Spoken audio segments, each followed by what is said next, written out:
Hey Chenna, welcome to my guys. वर्ष 2028 है और वर्षों से बहुराष्ट्रीय कंपनी ओमनिकॉप सेना में अपने बहुत ही उन्नत ड्रोन भर रही है जो स्कैनर का उपयोग करके दुनिया भर में सुरक्षा बनाए रखते हैं, जो पहचानते हैं कि कोई धमकी दे रहा है या मौके पर नहीं है। टीवी होस्ट नोवाक चाहते हैं कि ये रोबोट पुलिस की जगह लें और अमेरिकी शहर भी। लेकिन लोग मशीनों से डरते हैं और सरकार ऐसे कानून प्रवर्तन के खिलाफ है जिसे महसूस नहीं किया जा सकता। अपनी बात को साबित करने के लिए नोवाक ने अपने शो में सैन्य नेता को ये समझाने के लिए लाया है कि हर ऑपरेशन कैसे काम करता है। उन्होंने भी भेजा है कि मध्य पूर्व का रिपोर्टर लाइव टीवी पर रोबोटों को काम करते हुए दिखाएगा। रिपोर्टर शहर में घूम घूम कर रिकॉर्ड कर रहा है कि कैसे रोबोट किसी को चोट नहीं पहुंचाते हैं, जबकि यह कोई खतरा नहीं है, इसे सुरक्षा प्रक्रियाओं की जीत बताते हैं। हालांकि स्थानीय लोग स्पष्ट रूप से खुश नहीं हैं इस तथ्य के साथ कि उनके घर पर रोबोटों ने कब्जा कर लिया है। इसलिए विद्रोहियों का एक समूह भारी हथियारों के साथ घूमता है और पूरी तरह से हमले के लिए रोबोटों पर कूद पड़ता है। जल्द ही सड़कों पर एक हिंसक लड़ाई शुरू हो जाती है और जमीन पर रोबोट द्वारा इमारतों को उड़ा दिया जाता है। बल्कि उड़ने वाले ड्रोन भी हैं जो किसी भी हमलावर को देखते ही गोली मार देते हैं। इनमें से कई विद्रोही रोबोटों को नीचे गिराने के लिए छतों से उन पर कूद पड़ते हैं। जैसे ही पूरे क्षेत्र में विस्फोट होने लगता है, रोबोट हाथ में चाकू लिए एक डरा हुआ युवा लड़का देखता है जो केवल कोशिश कर रहा है खुद को बचाने के लिए। लेकिन स्कैनर के लिए खतरा पैदा करने के लिए एक चाकू ही काफी है और रोबोट तुरंत लड़के को मार देता है। नोवाक इसे अपना दिमाग बदलने नहीं देता है और अपने दर्शकों को बताता है कि रोबोट ने जो किया वो एक अच्छी बात थी, शहर सुरक्षित है। इस बीच पुलिस स्टेशन में जासूस एलेक्स अपने बॉस से मिलने आता है जो उस घटना के बारे में स्पष्टीकरण मांगता है जिस पर उसके असभ्य सहकर्मी उस पर आरोप लगा रहे हैं। एलेक्स ने उसे पूरी कहानी बताई। पिछली रात एलेक्स और उसके सबसे अच्छे दोस्त ने कुछ लोगों से मुलाकात की एक अंडरकवर ऑपरेशन के लिए। उन्होंने एक डीलर को कुछ अवैध हथियारों का खुलासा करने के लिए धोखा दिया और उसे मौके पर ही गिरफ्तार कर लिया। हालांकि बाद में जब एलेक्स साक्ष्य लॉकर की जांच करने गया तो उन्होंने जो हथियार लिए थे वे गायब थे और किसी ने भी कागजी कार्रवाई पर हस्ताक्षर नहीं किए थे, जिसका मतलब है कि एक गंदे पुलिस वाले को उन्हें लेना था। बाद में एलेक्स और उसका साथी फिर से गुप्त हो गए और एक रेस्तरां में गिरोह के नेता से मिले, लेकिन वे तब बाधित हुए जब नेता को एक फोन आया जिसमें चेतावनी दी गई कि एलेक्स एक पुलिस वाला था। नेता ने तुरंत इमारत छोड़ दी और अपने लोगों को पुलिस को मारने के लिए भेजा। हर जगह गोलीबारी शुरू हो गई। दो पुलिसकर्मियों ने तुरंत जवाबी कार्रवाई की, लेकिन उनकी संख्या स्पष्ट रूप से कम थी, इसलिए जब उन्होंने एक रास्ता देखा तो उन्होंने पीछे की गली से भागने की कोशिश की। एलेक्स बिना किसी समस्या के बाहर निकल गया, लेकिन दुर्भाग्य से उसके सबसे अच्छे दोस्त को गोली लग गई। कहानी सुनने के बाद एलेक्स का बॉस बिना बैकअप के बाहर जाने के लिए उसे डांटता है और कहता है कि वो गंदे पुलिस वाले की तलाश का काम संभाल लेगी। इस बीच वाशिंगटन डीसी में ओमनिकॉप के सीईओ सेलस सरकार को समझाने की कोशिश करते हैं कि रोबोट पुलिस एक अच्छा विचार है, लेकिन सेनेटर का उसे फिर से अस्वीकार कर दिया। बाद में एक मिनीकॉप के मुख्यालय में विक्रेताओं ने अपनी टीम के साथ एक बैठक की जिसमें इस विचार पर चर्चा की गई कि वे जनता को सड़कों पर रोबोट को कैसे स्वीकार कर सकते हैं। चूंकि सेनेटर इस तथ्य का उल्लेख करते रहते हैं कि रोबोट महसूस नहीं कर सकते, इसलिए वो इस निष्कर्ष पर पहुंचते हैं उन्हें एक वास्तविक इंसान को एक मशीन के साथ मिलाने की जरूरत है। इस बीच एक विशेष क्लिनिक में डॉक्टर नॉर्टन अपने नवीनतम मरीज को उसके नए हाथों के अनुकूल बनने में मदद कर रहे हैं। नॉर्टन रोबोटिक प्रोस्थेटिक्स में माहिर हैं जो आपकी अपनी भावनाओं के आधार पर काम करते हैं। विक्रेता द्वारा अभ्यास बाधित किया जाता है जो नॉर्टन से निजी तौर पर बात करता है और उसे एक मानव मशीन हाइब्रिड डिजाइन करने के लिए मना लेता है। नॉर्टन अपने विकल्पों पर चर्चा करने के लिए सेल्स टीम के साथ मिलते हैं, लेकिन हर सेवानिवृत्त पुलिसकर्मी के पास अपने घाव होते हैं। बहुत समय बीत चुका है और अब वे काम पर वापस जाने के लिए भावनात्मक रूप से बहुत अधिक सदमे में हैं, इसलिए उन्हें एक नए मामले की तलाश करनी होगी। शहर के दूसरे हिस्से में एलेक्स के असभ्य सहकर्मी खुद को गंदा पुलिस बताते हैं और वे गैंग लीडर को चेतावनी देते हैं कि पुलिस विभाग उसके पीछे है। इस जांच से छुटकारा पाने के लिए उन्हें एलेक्स के बारे में कुछ करना होगा। बाद में जबकि एलेक्स है अस्पताल में अपने सबसे अच्छे दोस्त से मिलने जाते समय एक अपराधी ने उसकी कार के नीचे एक बम रख दिया। शाम को एलेक्स घर जाता है और अपने बेटे डेविड और उसकी पत्नी क्लारा के साथ कुछ समय बिताता है। जब वे व्यस्त होने वाले होते हैं तो एलेक्स को अपनी कार का अलार्म सुनाई देता है। बाहर जाओ और जांच करने के लिए बाहर चला जाता है। जैसे ही वो वाहन के करीब आता है कार में विस्फोट हो जाता है जिससे वो गंभीर रूप से घायल हो जाता है। जैसे ही सर्वव्यापी साथियों को ये पता चलता है वे क्लारा को एक प्रस्ताव देने के लिए अपने कार्यालयों में आमंत्रित करते हैं। वे एलेक्स को देंगे बिल्कुल नया यांत्रिक शरीर ताकि वो जीवित रह सके। क्लारा झिझकती है, लेकिन फिर वे एलेक्स को हुए सभी घावों का घृणित विवरण देते हैं, यह इंगित करते हुए कि यदि क्लारा ने अब उसे नहीं चुना तो एलेक्स जल्द ही मर जाएगा। क्लारा के पास इसके अलावा कोई विकल्प नहीं है। 3 महीने बाद एलेक्स को एक घर की पार्टी में अपनी पत्नी के साथ खुशी से नाचते हुए देखा गया, लेकिन फिर छवि टूटने लगती है। वैज्ञानिकों ने एलेक्स के नए रूप को प्रकट किया जो 90% यांत्रिक भाग है, लेकिन उसका मस्तिष्क अभी भी मानव है।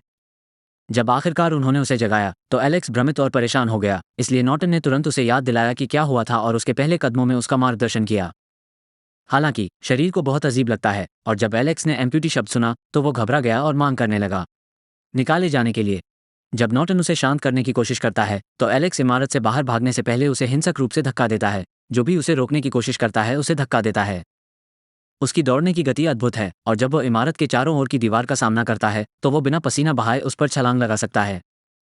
हालांकि जब वो फिर से दौड़ना शुरू करता है तो नॉर्टन अंततः उसे दूर से बंद करने का फैसला करता है। एक क्षण बाद एलेक्स फिर से प्रयोगशाला में उठता है और नॉर्टन रोबोटिक शरीर के मुख्य टुकड़ों को हटाकर एलेक्स को दिखाता है कि उसके केवल कुछ काल्पनिक हिस्से बचे हैं, इसलिए इससे भागना संभव नहीं है। नॉर्टन का कहना है कि यह उसे बचाने का एकमात्र तरीका था, लेकिन एलेक्स सोचता है कि मौत मशीन से बेहतर है और डॉक्टर से रस्सी खींचने के लिए कहता है। नॉर्टन ने यह समझाकर अपना मन बदल लिया कि क्लारा ने प्रक्रिया के लिए कहा था और उसका परिवार इंतजार कर रहा है उसके लिए, इसलिए उसे उसके लिए ये करना चाहिए। ये साबित करने के लिए नॉर्टन ने एलेक्स को क्लारा को फ़ोन करने दिया, हालांकि एलेक्स ने उसे अभी केवल अपना चेहरा दिखाया। क्लारा को लगता है कि वो अभी भी बहुत सुंदर है और उसके साथ पुनर्मिलन के लिए इंतजार नहीं कर सकता। अब जब एलेक्स ने स्वीकार कर लिया है सहयोग करें, वो लैब में रात बिताता है जहां उसके शरीर का रखरखाव होता है। अगले दिन उसे रिक के साथ कुछ प्रशिक्षण लेने के लिए ले जाया जाता है, जो कि क्षेत्र में ओमनिकॉप की रोबोटिक सेनाओं को संभालने के प्रभारी सैन्य आदमी हैं। वो सोचता है कि मशीनें पहले से ही सही हैं, इसलिए वो इसे परियोजना में एक मानव को शामिल करने के लिए समय और संसाधनों की बर्बादी मानता है। लेकिन वो अभी भी एलेक्स को हथियार प्रदान करता है जिसे वह अपने विशेष पैर के डिब्बों में रख सकता है।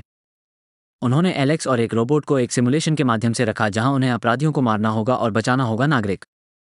एलेक्स मशीनों की तुलना में धीमा हो जाता है क्योंकि मशीनें बस मूल्यांकन करती हैं और कार्य करती हैं, जबकि एलेक्स मूल्यांकन और अभिनय के बीच महसूस करने के लिए एक पल लेता है। बाद में शाम को जब वो अकेला है, गैंग लीडर मामले में क्या हो रहा है इस पर नजर रखने के लिए एलेक्स एक कंप्यूटर का उपयोग करता है। अगले दिन सेलेस सिमुलेशन के परिणामों से निराश हो जाता है और गुस्से में नॉर्टन को इस समस्या को ठीक करने का आदेश देता है। वो ये भी सोचता है कि एलेक्स को मार्केटिंग के लिए स्क्रीन पर बेहतर दिखने की जरूरत है कारण इसलिए वो एक बेहतर सामरिक सूट मांगता है। बाद में प्रयोगशाला में डॉक्टर एलेक्स का सिर खोलता है और उसके मस्तिष्क में कुछ संशोधन करता है जिससे उसे लगेगा कि उसके पास अभी भी स्वतंत्र इच्छा है, लेकिन मशीन वास्तव में कार्य करेगी। एलेक्स को एक भी दिया गया है पूर्ण बदलाव। अब उसका कवच काला और चिकना दिखता है। बाद में वे एलेक्स को एक नए परीक्षण के लिए परित्यक्त इमारत में ले आते हैं। इस बार उसे क्षेत्र को स्कैन करने के लिए अपने छज्जे का उपयोग करके अकेले रिक और रोबोटों की सेना के खिलाफ जाना होगा। और उत्कृष्ट सजगता के साथ एलेक्स तुरंत स्थिति का आकलन करता है और कार्रवाई करता है, बिना किसी हिचकिचाहट के हर एक रोबोट को गोली मारता है। जब उस पर गोली चलाई जाती है तो वो तुरंत छिपने और छिपने की जगह ढूंढ लेता है, इसलिए उसे कभी चोट नहीं लगती है। एक एक करके सभी रोबोट नीचे चले जाते हैं और अंत में केवल रिक खड़ा होता है, इसलिए एलेक्स जीत हासिल करने के लिए अपने एक्सोस्केलेटन कवच पर गोली चलाता है। उसके सभी प्रतिक्रिया समय सही होते हैं और उसे कभी भी संदेह नहीं होता है कि मशीन चयन कर रही है, इसलिए प्रयोग को सफल माना जाता है। कुछ समय बाद नॉर्टन एलेक्स को घर ले जाता है ताकि वह अंततः अपने परिवार को देख सके। वो काफी घबराया हुआ है और उसे साहस जुटाने के लिए एक क्षण लेना होगा, लेकिन जैसे ही क्लारा उसे देखती है वो उसे गले लगाने में संकोच नहीं करती है। डेविड है थोड़ा सावधान, लेकिन एलेक्स द्वारा उसे अच्छे यांत्रिक भागों को छूने के बाद डेविड का कहना है कि वो उसे देखकर खुश है और वह साथ में देखने के लिए कुछ गेम रिकॉर्ड कर रहा है। दुर्भाग्य से एलेक्स रुक नहीं सकता क्योंकि उसे रखरखाव के लिए प्रयोगशाला में रात बितानी होगी। जब वो बेस पर लौटते हुए एलेक्स अपने सबसे अच्छे दोस्त से मिलता है जो अंततः ठीक हो गया है, और वो उन लोगों को पकड़ने का वादा करता है जिन्होंने उसे चोट पहुंचाई है। कुछ दिनों बाद सेलर्स एक बड़े सार्वजनिक कार्यक्रम में एलेक्स को नागरिकों से मिलवाने के लिए उत्सुक हैं, इसलिए नॉर्टन ने सभी फाइलों को स्थानांतरित करना शुरू कर दिया 2011 से अपराध और अपराधी। एलेक्स शहर के हर सुरक्षा कैमरे तक पहुंच भी जुटा लेता है। जानकारी को मानव मस्तिष्क द्वारा संभालना बहुत मुश्किल है, और जब एलेक्स अपनी कार के विस्फोट की रिकॉर्डिंग देखता है तो उसे दौरा पड़ता है और वो बेहोश हो जाता है। नॉर्टन उन्हें नहीं लगता कि उन्हें आज एक प्रेस कॉन्फ्रेंस करनी चाहिए, लेकिन एमिनकॉर्प टीम नॉर्टन को इस मुद्दे को ठीक करने के लिए मजबूर करती है। कोई विकल्प नहीं होने पर नॉर्टन अपने सहायक को छोड़कर सभी को बाहर निकाल देता है और एलेक्स की भावनाओं को दबाने के लिए आगे बढ़ता है, जिससे वह एक वास्तविक ठंडे रोबोट की तरह काम करता है। अब वे पूरे डेटाबेस को बिना किसी परेशानी के डाउनलोड करना समाप्त कर सकते हैं। जब वे प्रेजेंटेशन में जाते हैं तो एलेक्स अपने कर्तव्य पर ध्यान केंद्रित करता है और अपनी पत्नी और दोस्तों को नजरअंदाज कर देता है, केवल अपराधियों या नागरिकों के चेहरे देखता है, प्रियजनों के रूप में नहीं। एक बार जब वो मंच पर होता है तो उसका स्कैनर सभी चेहरों की पहचान करना शुरू कर देता है। जब तक उसे अपराधी नहीं मिल जाता वो पुलिस से 2 कदम आगे रहता है। वो तुरंत भीड़ में कूद जाता है और बिना किसी को नुकसान पहुंचाए कुछ ही सेकंड में अपराधी को पकड़ लेता है, जिसके कारण लोग टीवी पर एलेक्स की प्रशंसा करने लगते हैं। नोवाक इस घटना का उपयोग ये साबित करने के लिए करता है कि रोबोट बेहतर हैं क्योंकि पुलिस के पास था एक अपराधी के बगल में खड़ा था और उन्होंने कभी ध्यान नहीं दिया। हालांकि क्लारा बहुत परेशान है क्योंकि वे उसे या डेविड को एलेक्स से बात नहीं करने देंगे। वास्तव में वे उसे बिल्कुल भी जीवन जीने की अनुमति नहीं दे रहे हैं। नॉर्टन ने उसे चिंता न करने के लिए कहा क्योंकि ये दवा का सिर्फ एक साइड इफेक्ट है और वो जल्द ही ठीक हो जाएगा। अगले दिन एलेक्स अंततः स्टेशन पर ड्यूटी पर लौटता है और घोषणा करता है कि वह आज 13 अपराधियों को पकड़ेगा। अपने दोस्तों की चिंताओं को नजरअंदाज करते हुए वह बाइक ले जाता है और एक समूह पाता है डीलर। डेटाबेस और कैमरों तक उसकी पहुंच के कारण समूह के अधिकांश लोग भाग जाते हैं, लेकिन एलेक्स एक डीलर को नीचे गिराने में कामयाब हो जाता है और उसे तब तक धमकाता है जब तक वह अपने संचालन के आधार का स्थान कबूल नहीं कर लेता। कुछ क्षण बाद एलेक्स एक अवैध रसोई घर में पहुंचता है और प्रवेश करता है। इमारत अभी भी अपनी बाइक पर है, हर अपराधी पर गोली चला रही है और उसके रास्ते में आने वाली सामान्य गोलियों से परेशान नहीं है। यहाँ तक कि जब वे उसे पीछे से पकड़ने की कोशिश करते हैं तो एलेक्स का स्कैन उनका पता लगाता है और उन्हें आसानी से नीचे गिरा देता है। ओमनिकॉप के लोग परिणाम से खुश हैं और विक्रेता रिक को एलेक्स पर नजर रखने की पूरी सुविधा देते हैं। जैसे जैसे दिन बीतते हैं एलेक्स शहर में हीरो बन जाता है और हर कोने में अपराध को रोक देता है। नोवाक इससे बड़ा फायदा उठाता है और सेनेटर को समझाने के लिए विक्रेताओं को अपने शो में लाता है कि अमेरिकी जनता क्या है। धीरे धीरे उनका मन बदल रहा है। जब सेनेटर इसके खिलाफ विरोध करने की कोशिश करता है तो उसे काट दिया जाता है। इस बीच गंदे पुलिसकर्मी एलेक्स से निपटने की योजना बनाने के लिए गिरोह के नेता से मिलते हैं, जो उनके काम को बहुत कठिन बना रहा है। कुछ समय बाद क्लारा भागने का जोखिम उठाती है। ट्रैफिक के माध्यम से आखिरकार एलेक्स के पास पहुंची और उसे कुछ भावनाएं दिखाने के लिए कहा। वो चाहती है कि वो अपने परिवार के लिए कुछ करे, क्योंकि उसका बेटा रात के डर से पीड़ित है और उसे अपने पिता की ज़रूरत है। पहले तो एलेक्स अप्रभावित लगता है, लेकिन जैसे ही वो दूर चला जाता है वो पास आना शुरू कर देता है। यह एक रोबोट पुलिस वाला है। वो सुरक्षा फुटेज खोजता है और पाता है कि डेविड ने कार में विस्फोट देखा था, जिसे वो सदमे में था। अपने बेटे के बारे में ये जानने से वास्तव में एलेक्स की मानवता परेशान हो जाती है और धीरे धीरे उसका मस्तिष्क नॉर्टन की उसे छीनने की प्रक्रिया को पूर्ववत करना शुरू कर देता है। भावनाएं। वो गुस्से में है कि उसके परिवार को उसकी वजह से परेशानी हो रही है और वो इसे ठीक करना चाहता है। लैब में लोग एलेक्स के ट्रैकर के माध्यम से इस बदलाव को नोटिस करते हैं और उसे बंद करने पर विचार करते हैं। लेकिन नॉर्टन देखना चाहता है कि क्या होता है, क्योंकि तकनीकी रूप से एलेक्स अभी भी एक अपराध को सुलझा रहा है। ये बस उसका अपना होता है। एलेक्स अपने घर जाता है और सभी कैमरों से जानकारी लेकर वो हमले के दिन को फिर से बनाता है और अपनी पत्नी और बेटे को उस क्षण देखता है जब उसने विस्फोट किया था। उसके पास मौजूद कुछ सुरागों का उपयोग करते हुए वो देखने जाता है उस आदमी के लिए जो गिरोह के साथ काम करता था। उसे खिड़की के माध्यम से कार से बाहर खींच लिया और उसका हाथ तोड़ दिया। एलेक्स उसे और अधिक चोट पहुंचाने के लिए उस पर कदम रखता है और अपराधी उसे नेता के ड्राइवर का फ़ोन नंबर देता है। अपने आखिरी कॉल के सिग्नल को त्रिकोणित करने के बाद वो गिरोह के अड्डे का सटीक स्थान ढूंढता है। जब एलेक्स वहां जाता है तो स्टेशन पर पुलिस होती है, जाने कि एलेक्स वहां अपना अपराध सुलझा रहा है, और जल्द ही गिरोह के नेता को सूचित किया जाता है कि एलेक्स उसके पीछे जा रहा है। जब तक एलेक्स बेस पर पहुंचता है अपराधी उसे लेने के लिए तैयार होते हैं। अंधेरे में रात्रि दृष्टि चश्मे और भारी के साथ हथियार के साथ एलेक्स अपनी बाइक से अंदर घुस जाता है और अपने नाइट विजन को सक्रिय कर देता है, जिससे गोलीबारी शुरू हो जाती है। इससे कोई फर्क नहीं पड़ता कि वहां कितने अपराधी हैं या वे कितनी बार गोली चलाते हैं। एलेक्स को बेस से गुजरने में कोई परेशानी नहीं होती है। जो भी उसके रास्ते में आता है उसे गोली मारता है, जब तक कि कोई भी जीवित न बच जाए। हालांकि इस बार उसे इस प्रक्रिया में कुछ नुकसान हुआ है। बाद में एलेक्स फिर से बिजली चालू करता है और हथियारों पर सभी उंगलियों के निशान के नमूने लेता है, जिससे अंततः पता चलता है कि कौन से पुलिस वाले गंदे हैं। एलेक्स उन लोगों से पूछताछ करने और सभी पर आपत्तिजनक फुटेज चलाने के लिए पुलिस स्टेशन जाता है। गंदे पुलिस वालों में से एक एलेक्स पर हमला करने की कोशिश करता है, जो तुरंत खुद को बचाने के लिए उसे गोली मार देता है। दूसरा लड़का डर जाता है और कबूल करता है कि यह उनका मालिक था जिसने सब कुछ योजना बनाई थी। फिर एलेक्स ने उसे वैसे भी गोली मार दी। बाद में एलेक्स अपने बॉस से भिड़ जाता है और कोशिश करता है उसने कबूल किया, लेकिन उसी क्षण रिक ने उसे बंद कर दिया। रिक ने विक्रेताओं को फ़ोन करके बताया कि वे इसका उपयोग कर सकते हैं, और जल्द ही नोवाक ने इस घटना को अपने शो में रखा और साबित किया कि मशीनें लोगों से बेहतर हैं क्योंकि उन्हें खरीदा नहीं जा सकता। अगले दिन सरकार ने स्थानीय पुलिस में रोबोट लाने के पक्ष में मतदान करना शुरू कर दिया है। हालांकि प्रसारण क्लारा द्वारा बाधित किया जाता है, जो अंततः समाचार में जाती है और सभी को बताती है कि उसे अपने पति से मिलने की अनुमति नहीं दी गई है और मिंकॉप से कोई भी उसकी कॉल का जवाब नहीं देगा। क्लारा की भागीदारी सेलर्स को चिंतित करती है कि वह एलेक्स की मानवता को वापस लाएगी और वे उस पर नियंत्रण खो देंगे, इसलिए उन्हें कानून का सामना करना पड़ेगा। यदि वे एलेक्स को सेवानिवृत्त करते हैं तो ऐसा लगेगा कि उनके प्रयोग पर्याप्त अच्छे नहीं हैं, इसलिए इसके बजाय वे एलेक्स को मारने का फैसला करते हैं। उसे एक ऐसे दुखद नायक के रूप में स्थापित करें जिसे लोग प्यार से याद रखें। विक्रेता नॉर्टन से संपर्क करके उसे ऐसा करने का आदेश देते हैं, और जब क्रोधित नॉर्टन मना कर देता है तो विक्रेता उसकी प्रयोगशाला को 10 साल के लिए वित्तपोषित करने की पेशकश करके उसे खरीद लेते हैं। नॉर्टन अंततः स्वीकार कर लेता है, लेकिन केवल यदि विक्रेता एलेक्स के परिवार को भी मुआवजा देते हैं। इसके बाद विक्रेता रिक को अपने रोबोट तैयार करने के लिए कहते हैं, जबकि कानून सेनेटरों द्वारा अनुमोदित हो जाता है। विक्रेता क्लारा और डेविड से मिलते हैं और उन्हें लगता है कि एलेक्स पहले ही मर चुका है।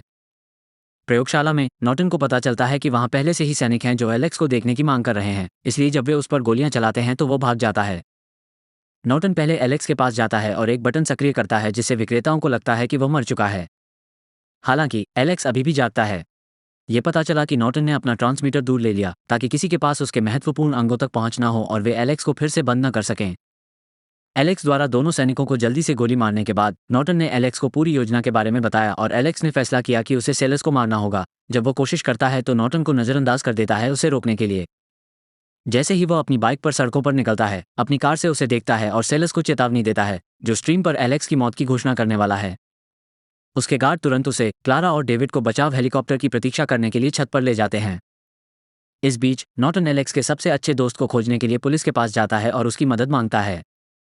उसी समय एलेक्स ओमनिकॉप मुख्यालय में पहुंचता है और पाता है कि वो रिक के रोबोट और कई गार्डों से घिरा हुआ है।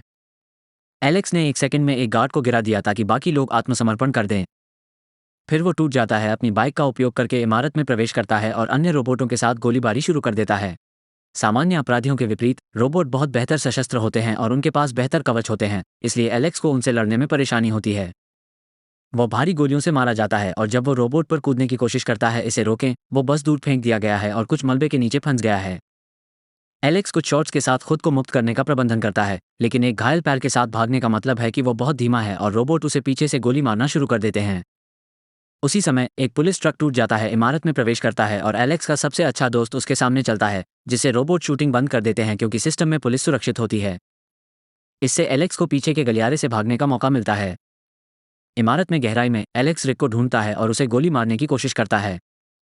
हालांकि सिस्टम ने रिक को गैर धमकी देने वाले के रूप में वर्गीकृत किया है और एलेक्स को उसे नुकसान पहुंचाने की अनुमति नहीं दी जाएगी। रिक को चेतावनी शॉट्स के साथ एलेक्स को गोली मारने में कुछ मजा आता है और जब वो उसे हमेशा के लिए गोली मारने के लिए तैयार होता है तो एलेक्स का सबसे अच्छा दोस्त आता है और पहले रिक को मारता है। मरने से पहले रिक उसे वापस गोली मारता है, इसलिए एलेक्स अपने दोस्त को देखने के लिए दौड़ता है। सौभाग्य से घाव गैर घातक है और उन्हें बस एम्बुलेंस का इंतजार करना होगा। इसके बाद एलेक्स छत पर जाता है और जब हेलीकॉप्टर उसे देखता है तो वो समूह को उठाए बिना उड़ जाता है। विक्रेता है विश्वास है कि एलेक्स उस पर हमला नहीं कर सकता क्योंकि उसे भी गैर धमकी देने वाले के रूप में प्रोग्राम किया गया है। लेकिन एलेक्स को अपनी प्रोग्रामिंग से लड़ते हुए देखकर विक्रेता क्लारा और डेविड को मारने की धमकी देते हैं। ये वास्तव में बदतर है क्योंकि एलेक्स का अपने परिवार के लिए प्यार उसे अपने प्रोग्राम को अच्छे के लिए ओवरराइड करने और वैसे भी शूट करने की अनुमति देता है। सेलस को मार रहा है। जैसे ही आदमी शॉट लौटाता है, एलेक्स जमीन पर गिर जाता है और उसका परिवार उसे देखने के लिए दौड़ता है, लेकिन वो उन्हें आश्वासन देता है कि वो ठीक है। कुछ समय बाद नॉर्टन एलेक्स को प्रोटोटाइप बॉडी वापस देता है और उसे सूचित करता है कि अब से उसे समय बिताने की अनुमति है अपने परिवार के साथ। इस बीच टीवी पर पत्रकारों ने दिखाया कि सरकार अब अधिक आश्वस्त है कि सड़कों पर रोबोटों को अनुमति नहीं दी जानी चाहिए और कानून रद्द कर दिया गया है, खासकर जब नॉर्टन ने गवाही देना स्वीकार कर लिया और स्वीकार किया कि उसने जो कुछ भी किया वो गलत था। नोवाक गुस्से में है और सामने आकर चिल्ला रहा है कैमरे का, जनता को याद दिलाना कि संयुक्त राज्य अमेरिका अभी भी दुनिया का सबसे महान देश है। फिल्म यहीं खत्म होती है। कृपया वीडियो को लाइक करें, शेयर करें और चैनल को सब्सक्राइब करें। धन्यवाद।